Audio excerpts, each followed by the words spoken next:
Merlin's beard! I see you found the restricted section of the manor.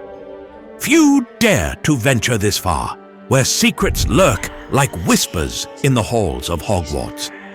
The world of Harry Potter is one of the most beloved and iconic fantasy stories ever told. But beneath the magic and wonder, there are hidden secrets, lost history, and real-life inspirations that most of us have never explored. From real historical figures who shaped the wizarding world to dark truths hidden away like a Horcrux, this is the dark truth behind Harry Potter.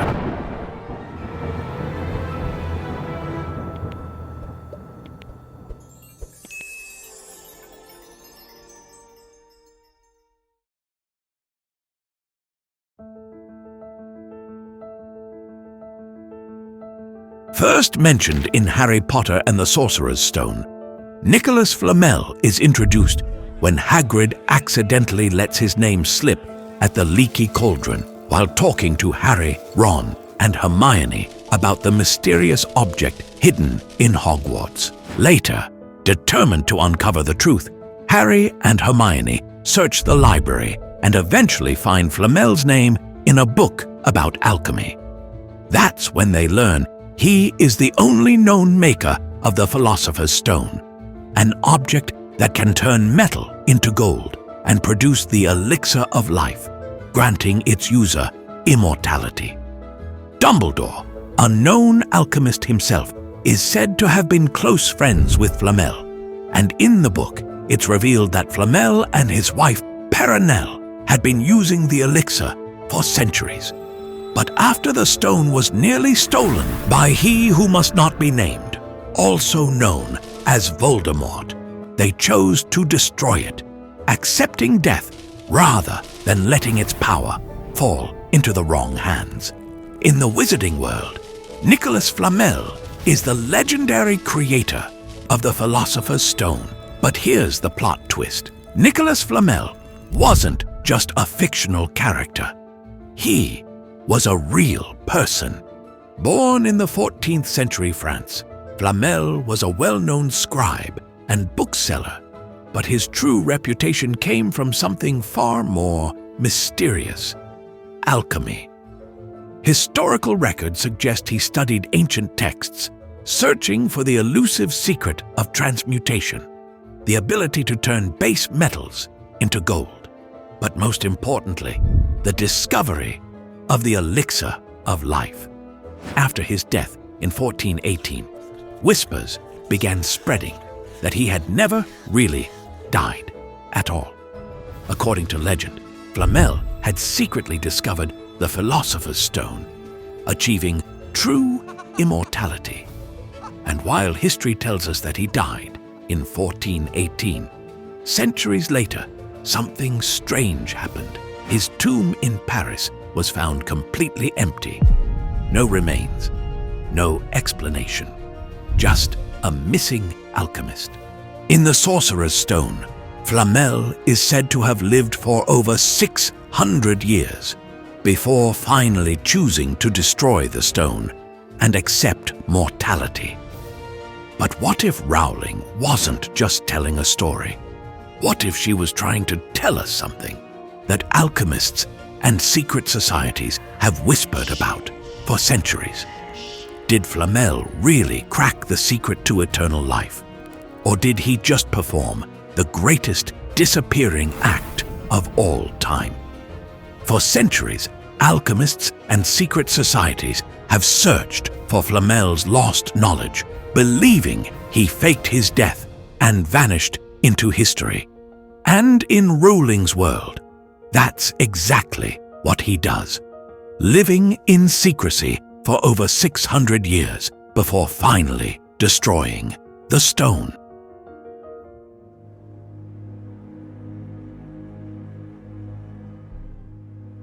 Fear is a powerful thing, and in both history and the wizarding world, fear of magic has led to persecution, exile, and even death.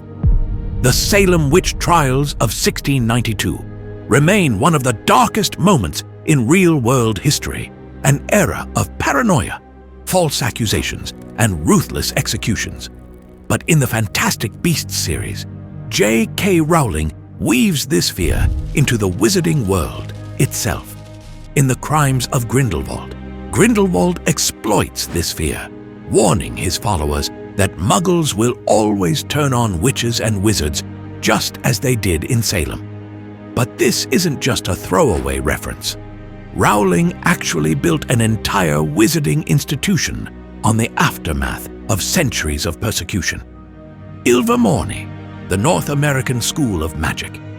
Founded in the early 1600s by Isolde Sayre, Ilvermorny was created as a refuge for magical children in a world that saw witches as demons. Though it predates the Salem Witch Trials, it soon became a safe haven for magical children escaping growing fear in America. Unlike Hogwarts, where students are sorted based on a founder's values, its sorting process reflects Native American mythology, with students chosen by a thunderbird, horned serpent, wampus, or pukwudgie. During the 17th century, fear of witchcraft was at its peak. In Salem, hysteria spread like wildfire, and being accused meant only two outcomes: confess falsely and face imprisonment, or stand trial and risk execution. Even in the Harry Potter series, we see echoes of this fear, from muggles fearing what they don't understand to pureblood wizards believing secrecy is their only protection. The biggest impact of Salem on the wizarding world was its connection to the International Statute of Secrecy, passed in 1692, the same year as the trials. The Statute of Secrecy is essentially a magical version of what real accused witches had to do: go into hiding, erase their presence, and never reveal their abilities. And it's no coincidence that Rowling places the origins of modern wizarding secrecy in America, where the terror of Salem burned brightest. But while Salem is often credited as the reason witches and wizards went into hiding, the truth is more complicated. For centuries, magical people had faced persecution across Europe, from the Spanish Inquisition to the European witch hunts. The Salem trials were just another sign that witches and wizards would never be safe in the Muggle world. And this wasn't just about laws, it changed wizarding culture forever. Wizards erased their presence from history, magical governments isolated themselves, and secrecy became their greatest weapon. This isn't a coincidence. The Salem Witch Trials were the final straw. Wizarding leaders saw what Muggles were capable of when they were afraid. Burning, execution, torture. The decision was made. Magic had to disappear. Wizards had to stay hidden. Muggles could never know the truth. The Fantastic Beasts films reveal just how deep this fear runs. Grindelwald weaponizes it. He uses the Salem trials as proof that Muggles will always turn against witches and wizards. In Fantastic Beasts and Where to Find Them, a Muggle cult called the New Salem Philanthropic Society is dedicated to exposing and eradicating witches, just like in 1692. In Fantastic Beasts, the Magical Congress of the USA uses an eerily similar method to Muggle witch trials, forcing prisoners into a pool of poison as execution. A deep, silvery liquid fills the death cell, acting like a pensieve, drawing out a prisoner's happiest memories. As they sit in the chair, entranced by the visions, they become completely passive, oblivious to their fate.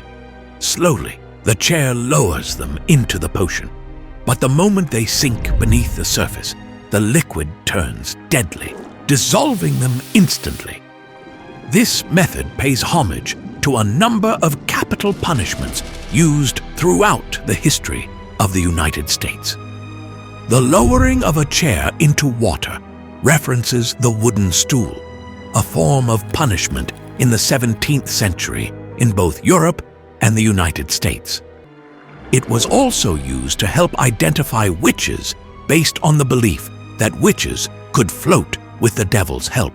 Even after the Statute of Secrecy was enforced, the fear of witches never fully died out. It just took new forms. The wizarding world might be a fantasy, but the fear of the unknown is very real.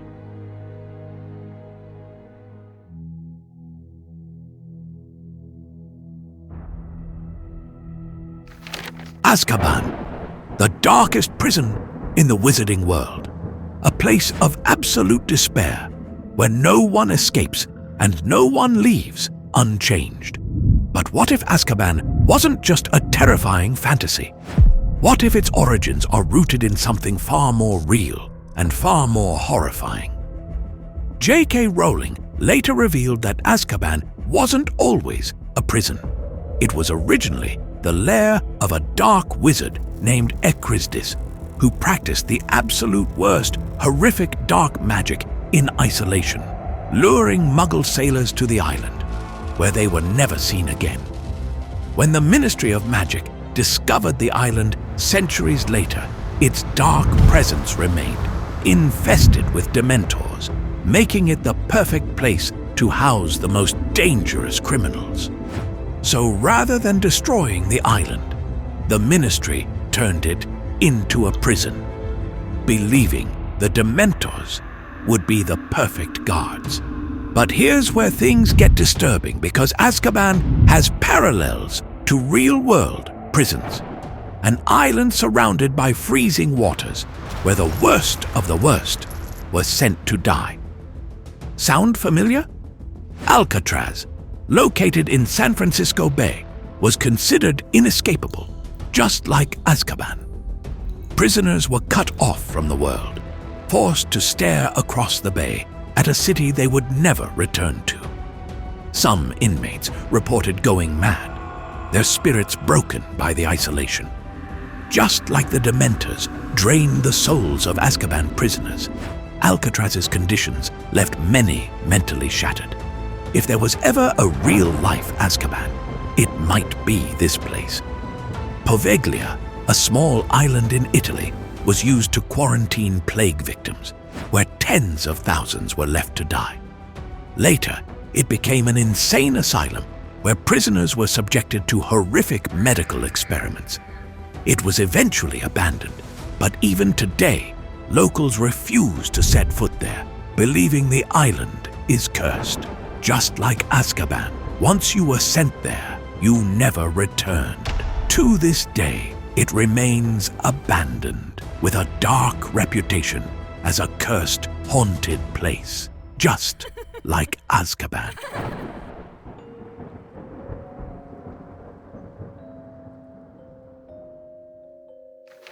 Merlin, the most famous wizard of Arthurian legend, has long been associated with ancient British and Scottish magic.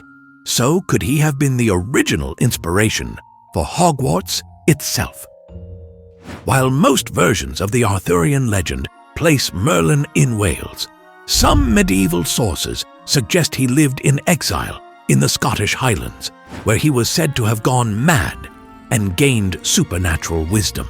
This version of Merlin, known as Muirdin Wilt or Merlin the Wild, was a prophetic madman who lived in the forests of Scotland after the Battle of Afterid. Over time, this legendary Merlin evolved, largely shaped by Geoffrey of Monmouth in the 12th century. Geoffrey merged Muirdin Wilt with other figures, including the Roman-British war leader Ambrosius Aurelianus, who was said to have prophetic abilities in earlier texts. This new version of Merlin became King Arthur's advisor and magician, playing a central role in Arthurian legends. He was depicted as a powerful enchanter rather than just a wild prophet, transforming into the Merlin we recognize today. Drumeldsia, Scotland, is said to be home to the so-called Merlin's Grave and his enchanted cave, where local legends claim he foresaw the fall of a great kingdom. much like the Hogwarts prophecy between Harry and Voldemort. Merlin was described as a wandering, bearded sorcerer with immense wisdom, often manipulating events from the shadows, eerily similar to Albus Dumbledore. The Order of Merlin, referenced in Harry Potter, is an award given to great witches and wizards, further linking Merlin's influence to the wizarding world. The Hogwarts founders, Godric Gryffindor, Helga Hufflepuff, Rowena Ravenclaw, and Salazar Slytherin, existed around the 10th century, centuries after the Arthurian myths were written. However, Merlin's legend predates written history, and if he were real, he could have influenced the early formation of Hogwarts. Given Merlin's association with mentorship and magical prophecy, some speculate that he could have inspired early teachings. He is one of the most famous wizards of all time in the wizarding world. He is confirmed to have been a Slytherin by Rowling herself. Both Merlin and Dumbledore are wise, long-bearded wizards with a deep understanding of fate, prophecy, and destiny. Like Merlin advising Arthur, Dumbledore guides Harry toward his fate while keeping many secrets. Merlin's mysterious persona and ability to see the bigger picture mirrors Dumbledore's approach to guiding Harry. While Merlin predates Hogwarts by centuries, his legend could have shaped the very idea of a wise, all-powerful wizard guiding a young hero. Whether he was a real sorcerer, a myth, or a hidden influence on Hogwarts founders, Merlin remains the blueprint for legendary wizards, both in history and in the wizarding world.